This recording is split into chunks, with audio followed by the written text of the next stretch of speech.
حسد اور اس کی آفتیں۔ حسد کیا ہوتا ہے، اس حسد کا ہم انشاءاللہ مکمل بیان آپ کے سامنے سنانے جا رہے ہیں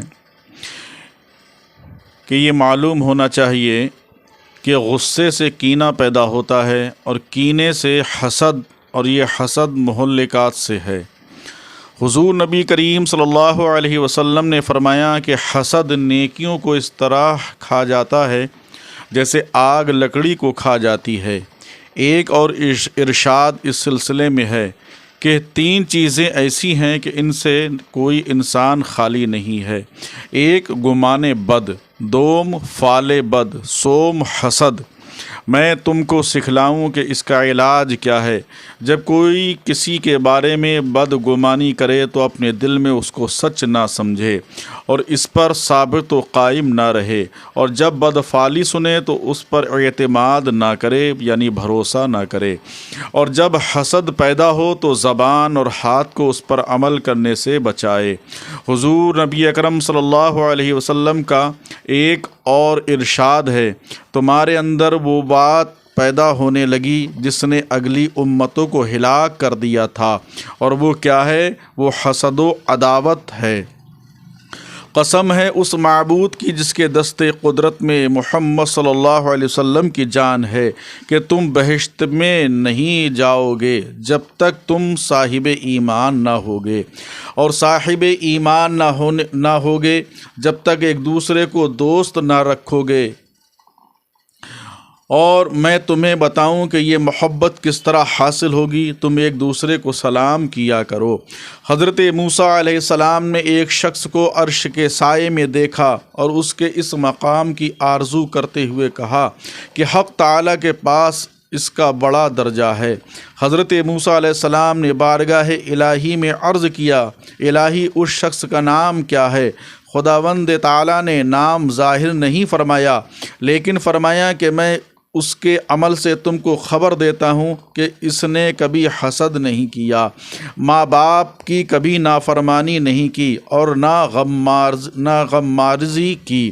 حضرت زکریہ علیہ السلام نے فرمایا ہے کہ حق تعالیٰ کا ارشاد ہے کہ حاسد یعنی حسد کرنے والا میری نعمت کا دشمن ہے، وہ میرے حکم پر خفا ہوتا ہے اور بندوں میں میری تقسیم کو پسند نہیں کرتا ہے۔ حضرت رسول خدا صلی اللہ علیہ وسلم نے فرمایا ہے 6 قسم کے لوگ بغیر حساب و کتاب کے دوزخ میں جائیں گے۔ اللہ اکبر۔ امیر یعنی مالدار اپنے ظلم کے باعث، عرب تعصب کی بدولت، مالدار تکبر کے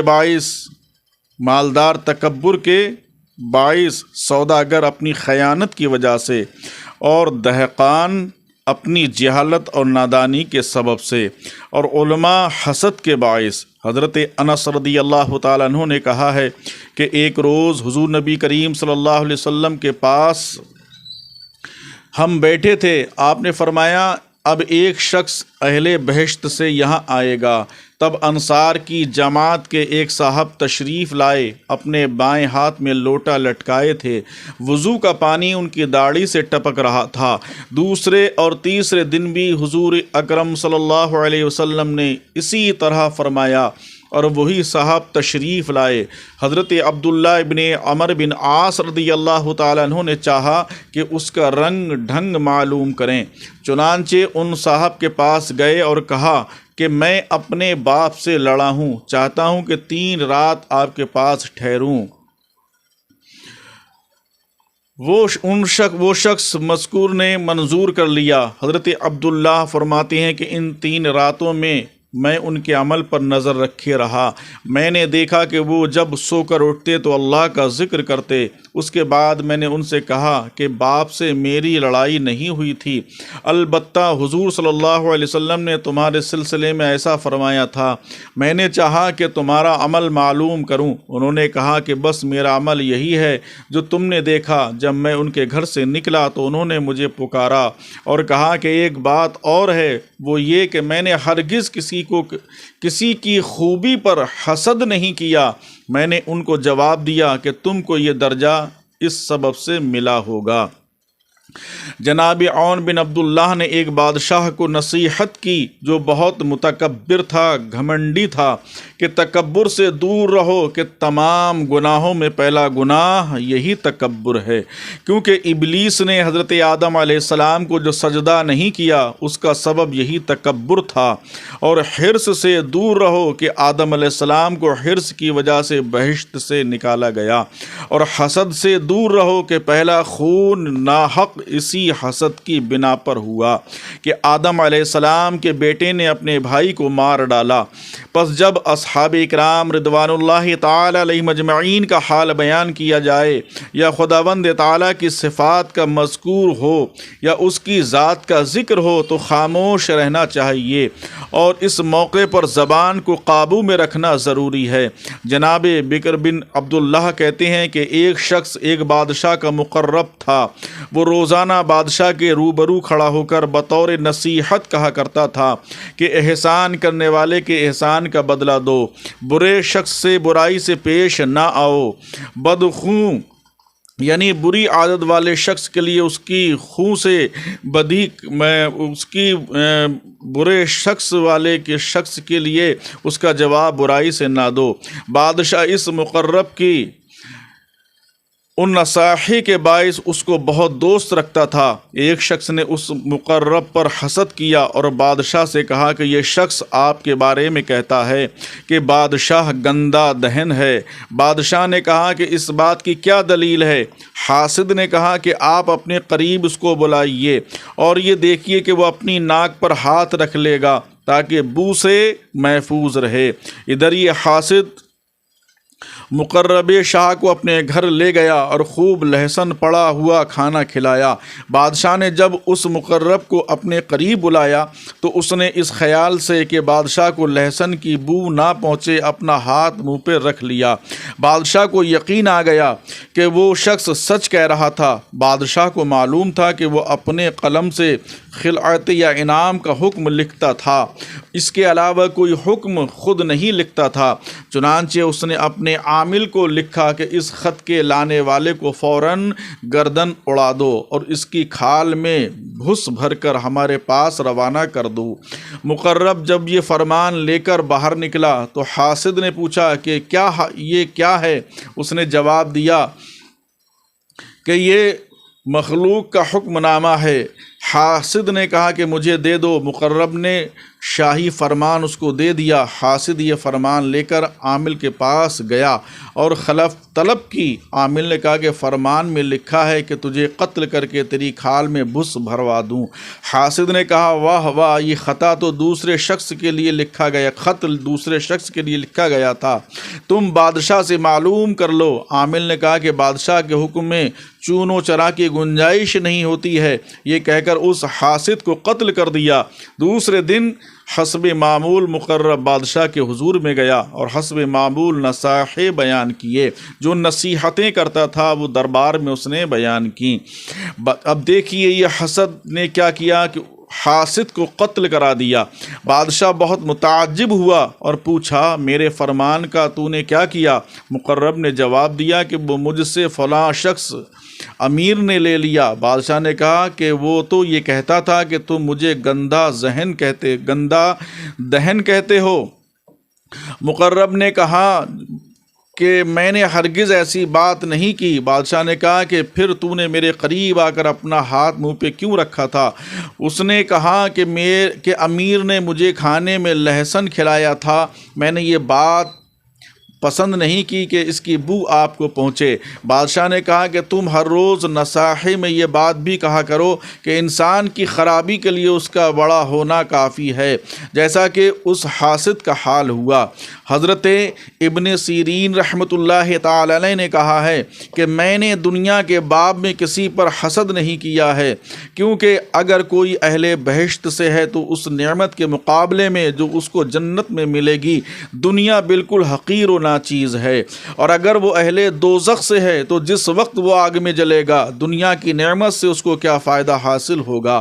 کسی شخص نے خواجہ حسن بصری رحمۃ اللہ تعالی علیہ سے دریافت کیا کہ کیا مومن حسد کرے گا؟ آپ نے جواب دیا کہ کیا تم حضرت یعقوب علیہ السلام کے بیٹوں کو بھول گئے؟ ہاں، جب حسد کے سبب سے انسان حاسد خود رنجیدہ ہو اور وہ کسی سے بد معاملگی نہ کرے تو اس کے حسد سے چندہ خلل نہیں ہے۔ حضرت ابو درداء رضی اللہ تعالیٰ عنہ فرماتے ہیں کہ جو کوئی موت کو بہت زیادہ یاد کرے گا تو وہ نہ خوش ہوگا اور نہ کسی دوسرے پر حسد کرے گا۔ اسی لیے موت کو سب سے زیادہ یاد کرنے کی حدیثیں بھی آئی ہیں کہ تم موت کو بہت زیادہ یاد کیا کرو۔ حسد کی حقیقت کیا ہے؟ تو حسد یہ ہے کہ کسی کی خوبی اور نعمت تجھے پسند نہ آئے اور تو اس کا اس شخص سے زوال چاہے، یعنی یہ اس سے ختم ہو جائے۔ حدیث شریف کی روح سے ایسا ارادہ حرام ہے، کیونکہ اس صورت میں تقدیر الہی سے نارضامندی کا اظہار ہوتا ہے اور بد باطنی پائی جاتی ہے۔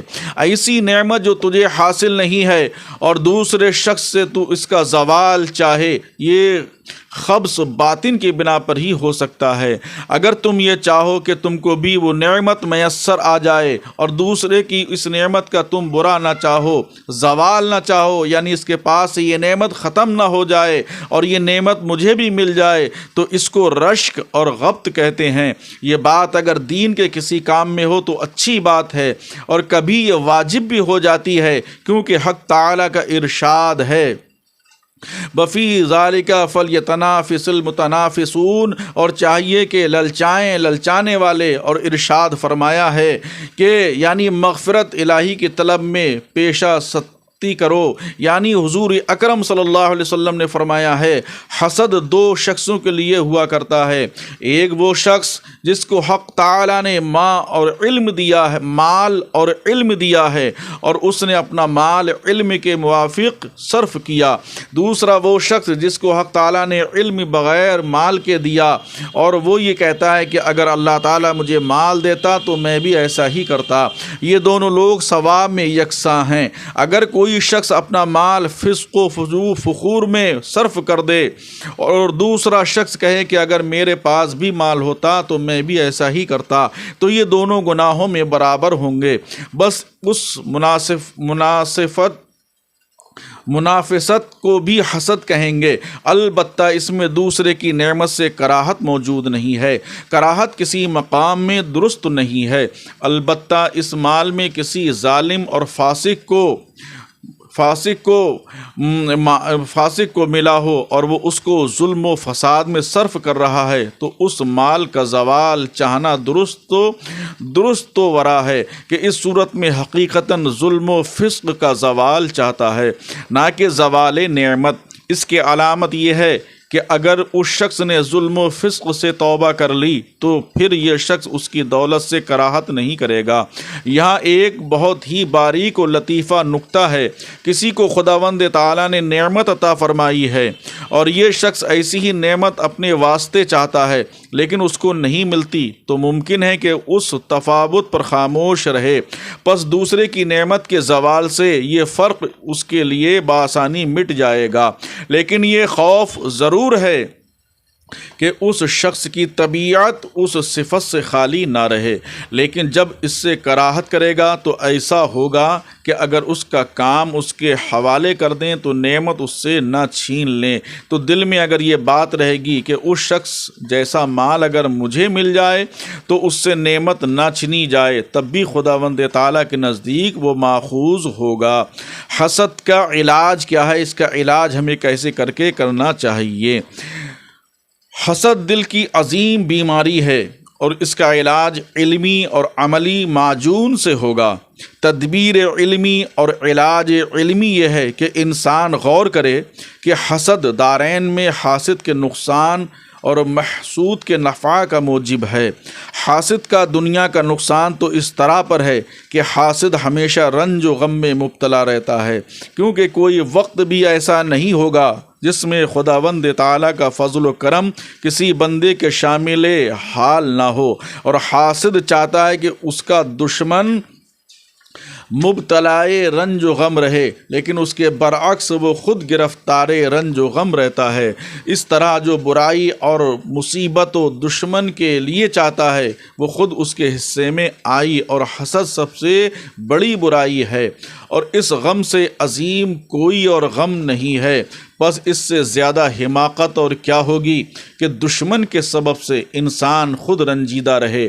حسد سے دشمن کا نقصان کچھ نہیں ہوتا کہ تقدیر الہی میں اس کو ملنے والی نعمت کی ایک مدت متعین ہے، اس میں پس و پیش اور بیش و کم کا دخل نہیں ہے کہ سرے نوشت ازلی یہی تھا۔ بعض اس کو تالے نیک سے تعبیر کرتے ہیں۔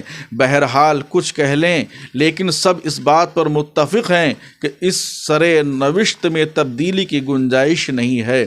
منقول ہے کہ ایک نبی اللہ کسی عورت سے بہت عاجز تھے، وہ ان پر غالب ہو گئی تھی۔ وہ اللہ تعالیٰ سے اس کے باب میں عرض کرتے اور شکایت کرتے تو ایک روز وحی نازل ہوئی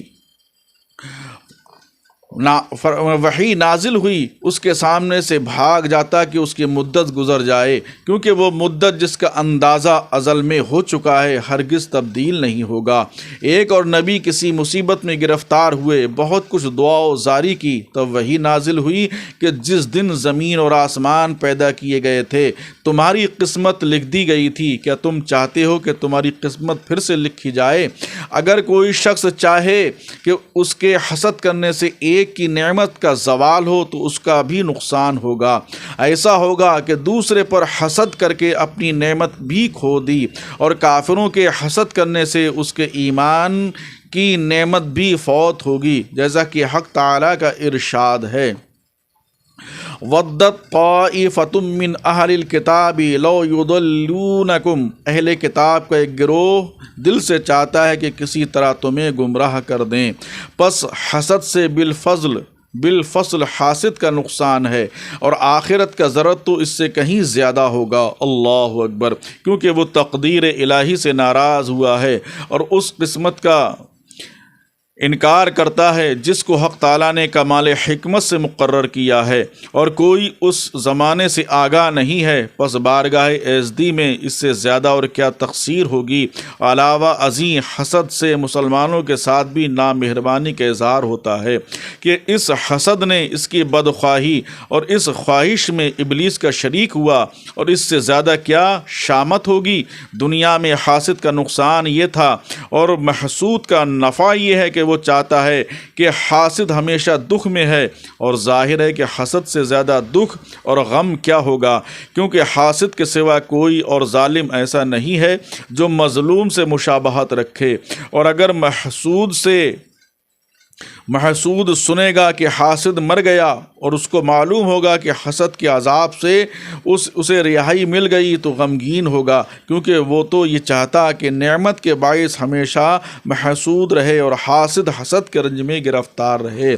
محسود کی اپنی مظلومیت یہ ہے کہ حاسد کے حسد کے سبب سے وہ مظلوم ہوا، اور ممکن ہے کہ زبان یا معاملات سے بھی اس پر ظلم کیا جائے۔ اس صورت میں اے حاسد تیری نیکیاں اس کے دفتر میں لکھ دی جائیں گی۔ اللہ اکبر! جتنا تو نے حسد کیا ہے تو تیری نیکیاں اس کے دفتر میں لکھی جائیں گی جس سے تو نے حسد کیا تھا، اور اس کے گناہ تیری گردن پر رکھ دیے جائیں گے۔ پس تو نے چاہا تھا کہ دنیا کی نعمت اس سے زائل ہو جائے، لیکن اس کو زوال نہیں ہوا، اور اس کے اخروی نعمت میں بھی اضافہ ہوا، اور دنیا میں تیرا عذاب بالفعل ہوا، اور اپنے عذاب آخرت کی بنیاد بھی تو نے رکھ دی۔ تجھے تو بس اتنا خیال تھا کہ تو اپنا دوست ہے اور اس محسود کا دشمن ہے، لیکن جب تو غور کرے گا تو اس کے برعکس ہے، یعنی تو اس کا دوست ہے اور اپنا دشمن ہے۔ تو خود کو غمگین رکھتا ہے اور ابلیس کو جو تیرا عظیم دشمن ہے شاد کام یعنی خوش رکھتا ہے، کیونکہ شیطان نے جب دیکھا کہ تیرے پاس نعمت علم، زور اور مال و جا نہیں ہے تو اس کو اندیشہ ہوا کہ ثواب آخرت تجھے کہیں حاصل نہ ہو جائے، پس اس نے چاہا کہ یہ ثواب آخرت بھی تجھے نہ ملے، اور جیسا ابلیس نے چاہا ویسا ہی ہوا، کیونکہ جو شخص عالموں اور دینداروں کو دوست رکھتا ہے اور ان کی جاؤ حشمت سے خوش ہوتا ہے، وہ کل قیامت میں ان کے ساتھ رہے گا۔ سبحان اللہ۔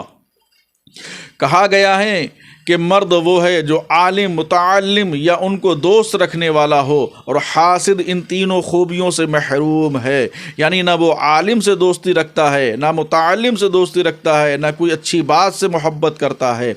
حاسد کی مثال اس شخص کی ہے جو دشمن کو مارنے کے لیے پتھر پھینکے، لیکن پتھر دشمن کو لگنے کے بجائے پلٹ کر پھینکنے والے شخص کی سیدھی آنکھ پر لگے اور وہ پھوٹ جائے۔ اب غصہ اور زیادہ ہوا، دوسری بار اور زور سے پتھر پھینکا، لیکن اس بار بھی دشمن کو نہ لگا اور پلٹ کر اسی کو لگا اور دوسری آنکھ بھی پھوٹ گئی۔ تیسری بار پھر پھینکا، اس مرتبہ سر ہی پھٹ گیا اور دشمن سلامت رہا۔ اس کے دوسرے دشمن اس کو دیکھتے ہیں اور اس کے حال پر ہنستے ہیں۔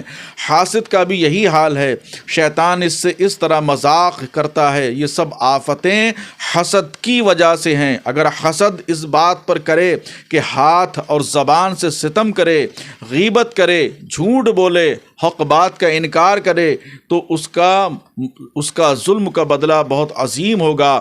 پس جو شخص یہ جان لے کہ حسد زہر قاتل ہے، تو اگر وہ عاقل ہے تو ضرور اس کو دفع کرے گا، اس کو ختم کرے گا۔ حسد کا عملی علاج یہ ہے کہ مجاہدے سے حسد کے اسباب کو باطن سے نکال کر پھینک دے، کیونکہ حسد کا سبب تکبر، غرور، عداوت، مال و جاہ کی دوستی ہے، جیسا کہ ہم خشم کے سلسلے میں بیان کریں گے۔ پس ان تمام اسباب کو مجاہدے کے ذریعے دل سے نکال دے۔ یہ گویا مسحل ہے کہ حسد باقی ہی نہ رہے۔ پھر جب حسد ظاہر ہو تو اس کی تسکین اس طرح کرے کہ جو بات بنائے حسد ہو اس کے خلاف کرے۔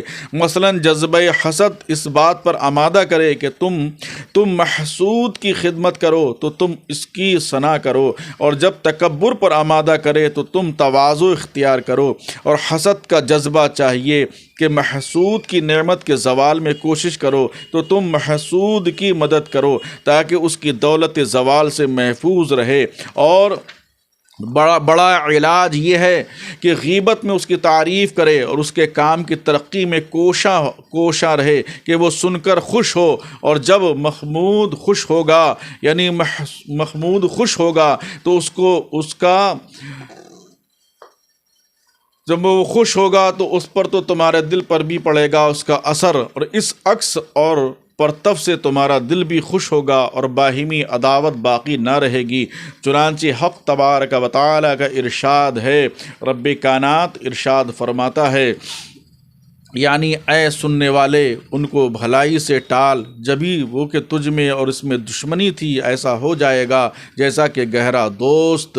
اللہ اکبر۔ اس موقع پر شیطان تم سے کہے گا کہ اگر تم دشمن کی ثنا کرو گے اور تواضع اختیار کرو گے تو یہ تمہاری عاجزی کی دلیل ہوگی۔ بس تم کو اختیار ہے کہ تم حق کی فرما بردار بن جاؤ یا ابلیس کا کہا مانو۔ یہ دوا اور علاج جو ہم نے تمہیں بتایا ہے بہت مفید ہے، لیکن یہ دوا کڑوی ضرور ہے، لیکن اگر تم یہ عمل کرو گے تو ہو سکتا ہے کہ دوا تمہارے لیے بہتر ہو جائے۔ اس پر وہی شخص صبر کرے گا جو قوت علم رکھتا ہوگا اور جانتا ہو کہ دارین کی نجات اسی میں ہے کہ حسد میں دونوں جہاں کی خرابیاں ہیں، اور کوئی دوا ایسی نہیں ہے جس میں کڑواپن نہ ہو اور زحمت نہ اٹھانی پڑے۔ پس تم اس بات کا خیال رکھو اور پرواہ نہ کرنا، اور بیماری میں دوا کی تکلیف تو ضرور اٹھانا پڑتی ہے تاکہ شفا حاصل ہو، نہیں تو مرض مہلک بن جائے گا، پھر یہ محنت بالفرد اور زیادہ ہو جائے گی۔ اگر تم بہت ہی مجاہدہ کرو گے تو تم ضرور اس شخص میں جس نے تم کو ستایا ہے اور اس میں جو تمہارا دوست ہے ضرور فرق پاؤ گے۔ ان دونوں کی محنت اور نعمت تمہارے نزدیک برابر نہ ہوگی، بلکہ تم دشمن کی نعمت سے بابتعِ ضرر کراہت کرو گے، اور طبیعت کا بدلنا تمہارے اختیار میں نہیں رکھا گیا ہے کہ یہ بات تمہاری قدرت سے باہر ہے، اور نہ ان چیزوں کے لیے تم ان چیزوں کے لیے ہو کہ ایک کا قول و فعل سے اس بات کو اسبات کو ظاہر نہ کرو، دوسرے کی عقل کی مدد سے حسد سے بیزار رہو اور کوشش کرو کہ تم سے حسد رفع ہو جائے، ختم ہو جائے۔ جب تم اتنا کام کرو گے تو حسد کے اوبال سے چھوٹ جاؤ گے۔ اگر قول و فعل سے اظہار نہیں کیا اور دل میں کراہت نہ رکھی تو بقول بعض اس کی وجہ سے خداوند تعالیٰ کے حضور میں ماخوذ ہوگے، خدا کی بارگاہ میں تمہاری پکڑ ہوگی، کیونکہ حسد حرام ہے اور یہ دل کا عمل ہے، جسم کا عمل نہیں ہے۔ اور جو کوئی ایک مسلمان کی تکلیف اور مصیبت کا خواہاں ہوتا ہے اور اس کی خوشی سے غمگین ہوتا ہے تو ضرور ماخوذ ہوگا، وہ پکڑا جائے گا، مگر یہ کہ اس صفت حسد سے کراہت کرے تب اس کے اوبال سے بچ سکتا ہے۔ لیکن حسد سے بالکل وہ شخص چھوٹ سکتا ہے جس پر توحید غالب ہو اور وہ کسی کو دوست اور دشمن نہ سمجھے بلکہ بندگی کی آنکھ سے سب کو دیکھے اور تمام کاموں کا فاعل حقیقی خدا کو سمجھے۔ یہ صفت نادر ہے، برق کی طرح ظاہر ہوتی ہے اور چلی جاتی ہے، اکثر قائم نہیں رہتی ہے، اور یہ حسد دل سے نکال دینا چاہیے۔ اللہ سے ڈرو، رسول اللہ صلی اللہ علیہ وسلم سے محبت کرو اور ان تمام تکبر، حسد، کینہ سے توبہ سچے دل سے کر لو، کیونکہ ہم نے بیان کیا کہ حسد کرنا حرام ہے، اس لیے حرام چیز کو چھوڑ دینے میں ہی فائدہ ہے۔ واللہ تعالی علم بالصواب۔ رب کائنات ہمیں اور آپ کو اس پہ سب کو عمل کرنے کی توفیق رفیق عطا فرمائے۔